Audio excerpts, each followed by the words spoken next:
आसंतु जानिबा एक पौराणिक कथावस्तु उपरे राम नाम गुप्तधन। आसंतु जानिबा यह एक सहर सरल कथा नुहे, आपण माने यार गाढ़ रहस्य बुझंतु। आज समाज रे देखा पाइबे अनेक छद्मवेशी अच्छी माँ मैंने जो मैंने आप भावुवे ये होती महान पंडित कि महान बाबाजी ये विभिन्न प्रकार वेश धरी भगवत चिंता को अधपतन करने लोक मानक चंदन तिलक विभिन्न प्रकार आमर भगवत वेश धारण करी बाबाजी विशेष सन्थ महात्मा वेश धारण करी सन्थ महात्मा यही भगवत गुण को अधपतन करती।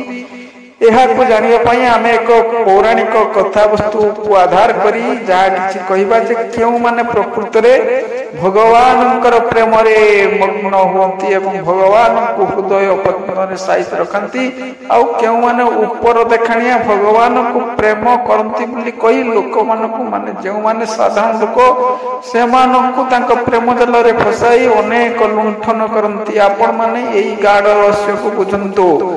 जो माने प्रकृत रे भगवान भक्त जानतु से माने गुप्त रे भगवान आराधना करिथंती। आपण माने जानतु आपण जो ऊपर देखने जो सब करछुती सेथिरु जतिक पुण्य न मिले आपण माने जति मन रे हृदय मध्य रे सदा सर्वदा भगवान को गुप्त रे प्रेम करथंती तेबे सेथिरे अनेक आपण को मिली थाए अनेक किछि जहा कि आपण मानकर क्रममय कर्ममय जीवन रे अनेक साहाय्य एवं उद्धार पाई थांती। अनेक क्लेश दूर होता है, अनेक रोग व्याधि भल होता है जदि आपण मन रे भगवान नाम अछि आपण हृदय रे भगवान वास करछुती तेबे आपण शरीर एवं आपण गृह मध्य रे से भगवान कृपा ही रही। आपण माने यह को बुझिबा पई आसंतु एक पौराणिक कथा वस्तु जानिबा। राजकुमार नरेंद्र एवं रानी नीलावती।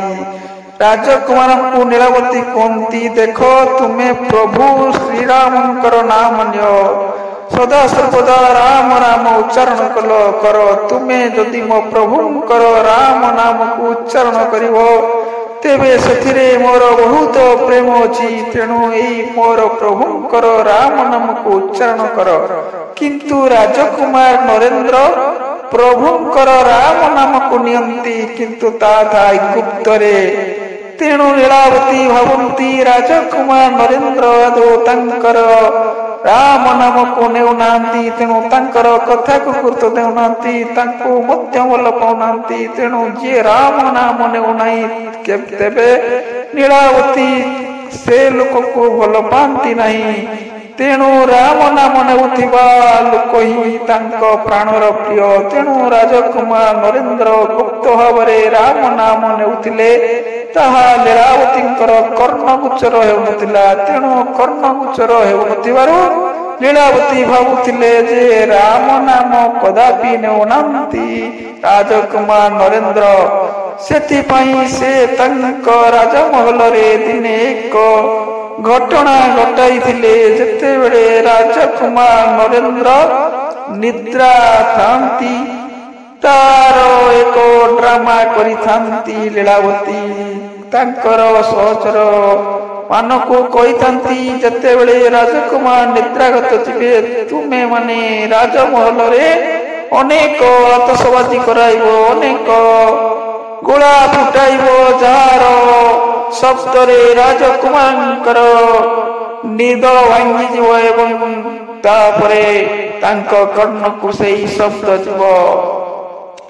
जेते बेले यही घटनाटी घटिला जानतु सेते बेले राजकुमार कौन करिथिले जेते बेले यही आतशबाजी आसिला तांको कर्णगोचर होला तांको पाटिरु राम राम राम राम शब्द बाहरिला। एई राम नाम शब्द बाहरिबा देखी नीलावती बहुत आनंद हेले कहले मते आजी बहुत प्रेम मिली मु बहुत खुशी मोर प्रभु रामंकर नाम आजी उच्चारण है मोर प्रियंक मुखरे से बेले नरेंद्र कहले नीलावती ତୁମେ ମୋର ଗୁପ୍ତର ଧନକୁ ଆଜି ତୁମେ ବିନାଶ କରାଇଲ। ମୋର ମୁଁ ଯେଉଁ ଧନକୁ ଗୁପ୍ତ ଭାବରେ ହୃଦୟ ମଧ୍ୟରେ ସାଇତି ରଖିଥିଲି ଆଜି ତାକୁ ତୁମେ ପ୍ରକାଶିତ କରିଦେଲ।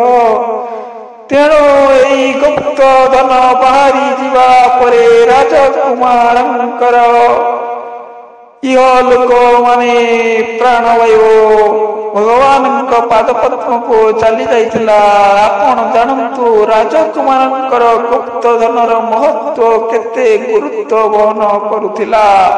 ସେହି ଗୁପ୍ତ ଧନର ମହତ୍ଵକୁ ଲୀଳାବତୀ କିନ୍ତୁ ବୁଝିପାରିନଥିଲେ, ଯାହାର ପରିଣାମ ସ୍ୱରୂପ ତାଙ୍କ ପ୍ରାଣ ପ୍ରିୟର ବିୟୋଗ ଦେଖିବାକୁ ପଡ଼ିଥିଲା। ତେଣୁ ଦେଖନ୍ତୁ ଏହି ଗୁପ୍ତ ଧନର ମହତ୍ଵ କେତେ, ଏହାର ମହିମା କେତେ। ଆପଣମାନେ ଯଦି ଏହି ରହସ୍ୟକୁ ବୁଝୁଛନ୍ତି, ତେବେ ଯେଉଁମାନେ ବିଭିନ୍ନ ଛଦ୍ମ ବେଶ କରି ଲୋକଙ୍କୁ ଠକେଇବା ପାଇଁ ନିଜକୁ ଭଗବତ ପ୍ରେମର ଏକ ଭଗବାନଙ୍କର ନିକଟତର ବୋଲି ଦର୍ଶାଇ ଭଗବାନ ବୋଲି କେହି କେହି ନିଜକୁ କହୁଛନ୍ତି ଏବଂ ନିଜର ଗର୍ବ ଅହମିକା ମାଧ୍ୟମରେ ସେମାନେ ନିଜକୁ ବଡ଼ ଦେଖାଇବା ପାଇଁ ଏବଂ ନିଜ ପାଖରେ ଅନେକ ଲୋକଙ୍କର ପ୍ରେମ ଏବଂ ପୂଜା ପାଇବା ପାଇଁ, ନମସ୍କାର ପାଇବା ପାଇଁ ସେମାନେ ଆତୁରିତ ହୁଅନ୍ତି। ଲୋକଙ୍କର ପ୍ରେମ ପାଇବା ପାଇଁ ନିଜକୁ ଧୂଳିସାତ କରିଦିଅନ୍ତି। କିନ୍ତୁ ତାଙ୍କର ଏହି ଛଦ୍ମବେଶୀ ରୂପକ ପୂଜା ଏବଂ ଛଦ୍ମବେଶୀ ରୂପକ ବାବା ହେବାର ମହତ୍ଵ କିନ୍ତୁ ବେଶୀ ଦିନ ରହେ ନାହିଁ।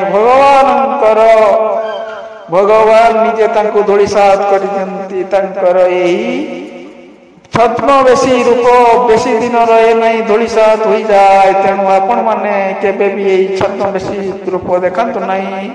ବାହାରକୁ କେବେ ନିଜକୁ ଭଗବାନଙ୍କର ଭକ୍ତ ବୋଲି ଦେଖାନ୍ତୁ ନାହିଁ।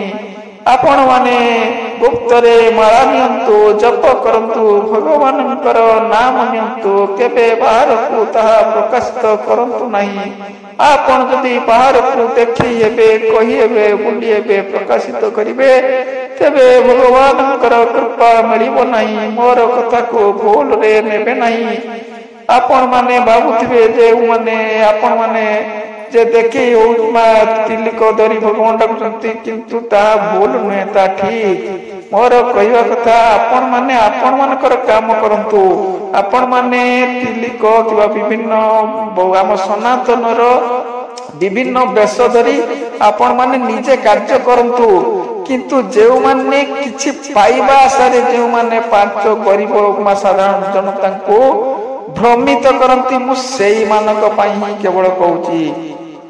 ତାହା ନୁହେଁ ଯେ ଆମେ ସବୁ ଛାଡ଼ି ଦେଇ ନିଜର ବେଶଭୂଷା ଛାଡ଼ିଦେବା ଏବଂ ପୂଜା ଛାଡ଼ିଦେବା। ନା, ଆମେ କରିବା, ଆମର କର୍ତ୍ତବ୍ୟ କରିବା, କିନ୍ତୁ ଆମର କର୍ମ କରୁଥିବା, କର୍ତ୍ତବ୍ୟ କରୁଥିବା, କିନ୍ତୁ କାହାକୁ ଭ୍ରମିତ କରିବା ନାହିଁ। ଯଦି ଆମେ ଏଇ ବେଶ ଧରି ଯଦି ଆମେ ଭ୍ରମିତ କରୁ ଲୋକମାନଙ୍କୁ ଏବଂ ଲୋକମାନଙ୍କୁ ଠକୁ, ତେବେ ତାହା ହେଉଛି ପାପ।